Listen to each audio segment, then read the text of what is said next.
We are going to go through all the potential symptoms of COVID-19 that you might experience. And if you have them, we're going to help you understand whether you should take a chill pill, make an appointment to see your doctor, or maybe even huff it over to the emergency room. A lot of people, especially in the beginning in China, had some eye infections where they actually had discharge from an eye and were diagnosed with conjunctivitis. Clearly, if you do have any new eye symptoms, an infection, it's dripping, it hurts when you try to blink, you should get in touch with your doctor. But also one of the possibilities, it could be your first sign of having COVID.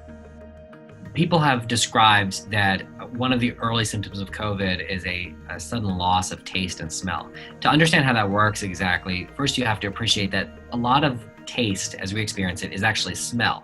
You may notice when you have a stuffy nose from a cold that food just doesn't quite taste right. And that's because so much of what we experience as taste is actually aromas from the food in your mouth getting up to your nose, which is connected to your mouth, and you're smelling it. So for reasons that are not entirely clear, COVID, even in the absence of a stuffy nose or clear nose symptoms, can affect your sense of smell.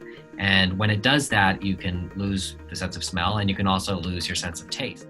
I wouldn't panic about it. It's possible that you could have a loss of taste or smell because of allergies and a stuffy nose, but in an era of heightened sensitivity, it's never a bad idea to ask your doctor if you should get tested.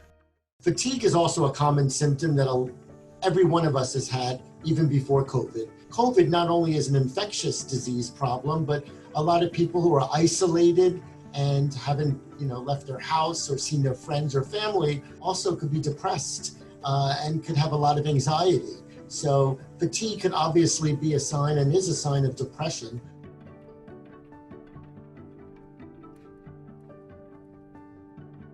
Other causes of fatigue are not sleeping well at night. So if you have sort of some degree of insomnia, you're getting up multiple times and you're not sleeping well, you could be tired all day long too.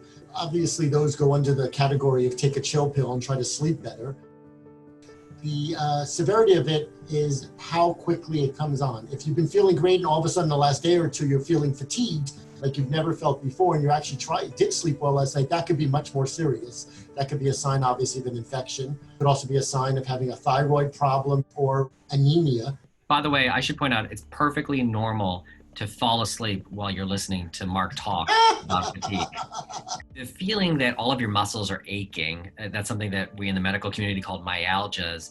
It's actually a very common symptom when you have an infection. Viral infections in particular can cause muscle ache. Most of the time, I would say take a chill pill. If you don't really have any other symptoms, if you have a borderline fever but no cough or shortness of breath, it's probably like the flu or something, and you should just maybe take the next day off work and then just, go back when you're feeling better. But again, in the era of COVID-19, it's so important that we identify cases early so that people who are infected can appropriately isolate themselves, more so than they're already doing.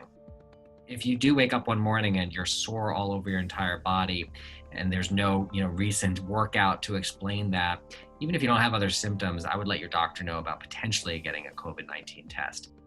A cough is also a very common symptom even before COVID. If you have a cough and you have itchy eyes and a runny nose, it could just be run-of-the-mill allergies and you should take a chill pill. Well, actually, you should take an allergy pill and see if it gets better.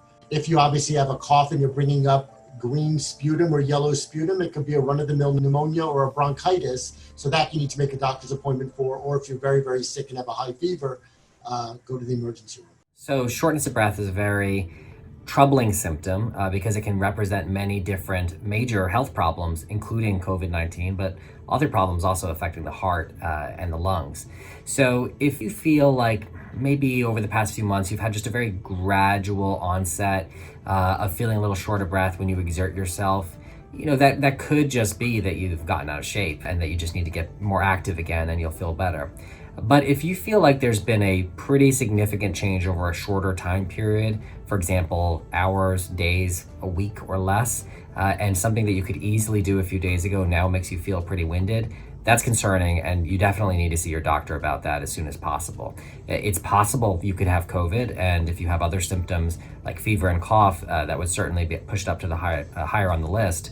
On the other hand, people are still having heart disease and lung disease unrelated to COVID during the pandemic, and you want to make sure that you're not missing something there. Sore throat is also a very common symptom we've all had. If you wake up in the morning and you have a scratchy throat and you drink some water and it goes away, likely your room is too dry and you might need to get a humidifier or do what some of us in New York City do. We take a bowl of water and we put it on our heater. It's man-made humidifier. The old country technique.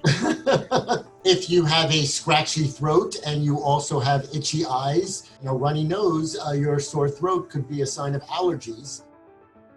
If you have a sore throat with a high fever, cough, muscle pain, feel like the flu again, it could actually be the flu or it could be COVID-19 and you should get a COVID test to see if you should isolate. Pretty much everybody watching this, I'm sure, has had a fever at some point in their lives. It's uncomfortable. And fevers are frequently caused by infections. And if you have one, it's possible that you have COVID-19. Fevers can be caused by all sorts of other viruses and bacterial infections too. Fevers can also sometimes just be caused by extreme stress on the body from other medical issues. The average body temperature is usually in the 98, 99 degrees range. Sometimes people define it as 100.4 or greater, and the higher the fever, the more likely there is to be a serious problem. So a fever of 103 or 104 is a really serious issue. Again, in the age of COVID-19 and the importance epidemiologically of tracking and limiting infections, I would take all fevers seriously and ask your doctor if you should get a COVID-19 test.